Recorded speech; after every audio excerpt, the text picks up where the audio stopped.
வணக்கம். நான் உங்கள் மோகனா. 31/8/2025 ஞாயிற்றுக்கிழமை மாலை மலர் செய்திகள். சென்னையில் இரவில் கொட்டி தீர்த்த கனமழை. சென்னை ஆகஸ்ட் 31 மேக வெடிப்பா 1000 விளக்கு கிரீம் சாலையில் தேங்கிய வெள்ளம். சாலைகளில் பெருக்கெடுத்து ஓடிய வெள்ளம். சூளைமேடு பெரியார் பாதை சுப்ராயன் தெருவில் முறிந்து விழுந்த மரம்.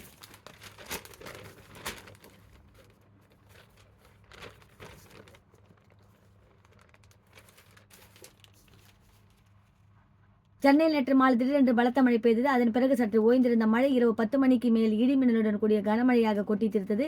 சென்னையில் அனைத்து பகுதிகளிலும் கனமழை வெளுத்து வாங்கியது. நள்ளிரவு மற்றும் விடிய விடிய பலத்த மழை பெய்தது. மேலும் சென்னை புறநகர் பகுதியில் கூடுதல் மழை பொழிவு நிகழ்ந்தது. காஞ்சிபுரம், செங்கல்பட்டு, திருவள்ளூர் மாவட்டங்களிலும் அனைத்து பகுதிகளிலும் பலத்த மழை பெய்தது. சென்னையில் மணலி, கொரட்டூர், அம்பத்தூர், ஆவடி, கத்திவாக்கம், திருவொற்றூர், ஆயம்பாக்கம், களத்தூர், செங்கன்றம், காசிமேடு, அயனாவரம், பெரம்பூர், வேசர்பாடி, மாதவரம், வலசரவாக்கம், போரூர், கோயம்பேடு, பூந்தமல்லி, அமந்தகரை, கோடம்பாக்கம், சூளைமேடு, எழும்பூர், சேத்துப்பட்டு, மேற்கு மாம்பலம், தீநகர், கிண்டி, பல்லாவரம், தாம்பரம், திருவான்மியூர், அடையாறு, மயிலாப்பூர், வேளச்சேரி, துரைப்பாக்கம் என சென்னையில் அனைத்து பகுதிகளிலும் கனமழை கொட்டியது. பலத்த காற்று மற்றும் இடி மின்னலுடன் பலத்த மழை பெய்ததால் சென்னை மற்றும் புறநகர் பகுதிகளில் பல இடங்களில் சாலைகளில் வெள்ளம் பெருக்கெடுத்து ஓடியது. பல இடங்களில் மரங்கள் முறிந்து விழுந்தன. சென்னை எண்ணூர் துறைமுகத்தில் 24 மணி நேரத்தில் அதிகபட்சமாக 15 சென்டிமீட்டர் மழை பெய்துள்ளதாக சென்னை வானிலை ஆய்வு மையம் தெரிவித்துள்ளது. நுங்கம்பாக்கத்தில் 8.19 சென்டிமீட்டர், மீனம்பாக்கத்தில் 2.57 சென்டிமீட்டர், வெள்ளப்பஞ்சாவடியில் 9.75 சென்டிமீட்டர், வில்லிவாக்கத்தில் 8.10 சென்டிமீட்டர், செம்பரபாக்கத்தில் 7.65 சென்டிமீட்டர், பூந்தமல்லியில் 7.5 சென்டிமீட்டர், மேற்கு தாம்பரத்தில் 3.35 சென்டிமீட்டர், நந்தனத்தில் 3.25 சென்டிமீட்டர், பள்ளிக்கரணையில் 2.66 சென்டிமீட்டர், கிண்டியில் 2.65 சென்டிமீட்டர், தரமணியில் 1.75 சென்டிமீட்டர் மழை பெய்துள்ளதாக சென்னை வானிலை மையம் கூறியுள்ளது. இந்த நிலையில் சென்னையில் மேக வெடிப்பு காரணமாக மழை பெய்ததாக தனியார் வானிலை ஆய்வாளர்கள் கூறுகிறார்கள். இது குறித்து தனியார் வானிலை ஆய்வாளர்கள் எம் சந்தர் கூறியதாவது: சென்னையில் நேற்று இரவு திடீரென்று குறுகிய நேரத்தில் அதிக கனமழை பெய்து வருகிறது.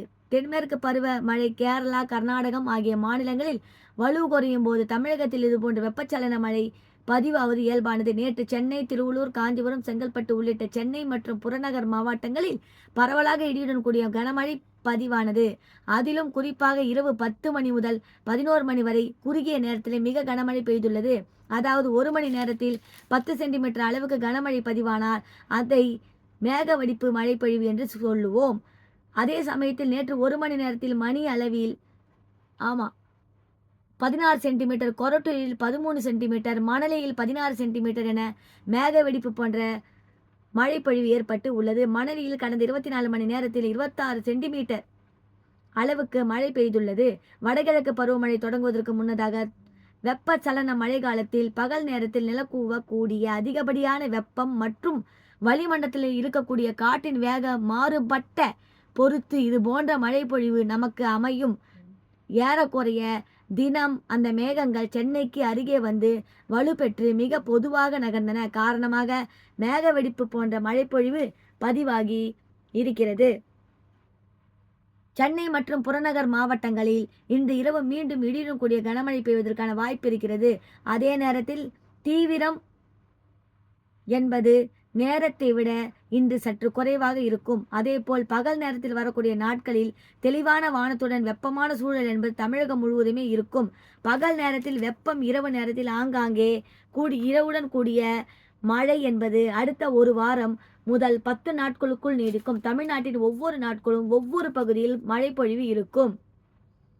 மேக வெடிப்பை முன்கூட்டியே கணிக்க முடியாது. மேக வெடிப்பு நிகழும் பொழுதுதான் அதை கணிக்க முடியும். வளிமண்டலத்தில் நிகழக்கூடிய காற்றின் வேக மாறுபாடு, காற்று குவிதல் உள்ளிட்ட பல்வேறு காரணங்களால் மேக வெடிப்பு நிகழும். சென்னையில் நேற்று மேக வெடிப்பு போல மழை பொழிவு ஏற்பட காரணம் இது ஒரு வெப்பச்சலனம் மற்றும் அதோடு இணைந்த வளிமண்டலத்தின் காற்றுப்போக்கு ஆகும். இவ்வளவு தீவிரமான மழை பொழிவை அடுத்தடுத்த நாட்களில் எதிர்பார்க்க முடியாது. அதற்கான வானிலை ஆய்வு தற்போது இல்லை. செப்டம்பர், அக்டோபர் மாதம் பருவம் மழையை நெருங்கும் நாட்களாக இருக்கும்போது மழையின் தாக்கம் படிப்படியாக அதிகரிக்கும். இவ்வாறு அவர் கூறினார். இத்துடன் இந்த செய்தி அறிக்கை முடிவடைகிறது. மேலும் வேறொரு செய்தியுடன் நான் உங்களை சந்திக்கிறேன். அதுவரை டாடா பை சொல்லி விடைபெறுகிறேன். நான் உங்கள் மோகனா. நன்றி, வணக்கம். 5 நிமிஷம் 2 நொடி.